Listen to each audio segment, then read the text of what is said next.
దీన్ని రామానాయుడు గారు engineering department ఇక్కడే ఉండి రాత్రింబగళ్ళు పనిచేశారు, నిద్రాహారాలు మన పనిచేశారు.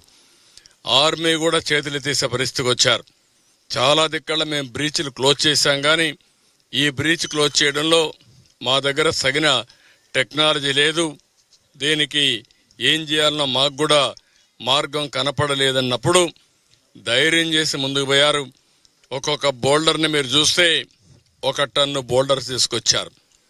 ఎక్కడ చూసినా నీళ్లు, బురద, వెహికల్స్ పోలేని పరిస్థితి. ప్రొక్లైన్స్ పెట్టుకున్నారు. ప్రొక్లైన్స్ పెట్టుకుని ఒకవేళ బురదలో కూరకపోతే మళ్ళా బయట తీసుకొచ్చారు. బయట తీసుకొచ్చి ఎక్కడికక్కడ 2-3 రోజులు లోకేష్ కూడా ఇక్కడ రావడం, ఎప్పటికప్పుడు ఆయన కూడా ఇక్కడ వీరు పనిచేయడం, డ్రోన్ పెట్టడం, వచ్చిన డ్రోన్తో వచ్చినటువంటి ఇవన్నీ కూడా తీసుకొని ఏ విధంగా చేయాలనో మానిటర్ చేసుకుంటూ ఈయనతో కూడా రామానాయుడు గారితో సమన్వయం చేసుకున్నారు. రామానాయుడు గారు నేను ఒకటే చెప్పాను, ఏదైతే నీళ్లు వస్తున్నాయి ఆ నీళ్లు కట్టడి చేయకపోతే, కింద నుండే నీళ్లు తీసేయలేకపోతే మనం చేసే ఎఫర్ట్స్ అన్నీ కూడా వేస్ట్ అవుతాయి.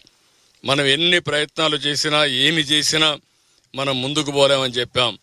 ఈ 2 మార్గాలని చెప్పి ఎప్పటికప్పుడు పనిచేశాం.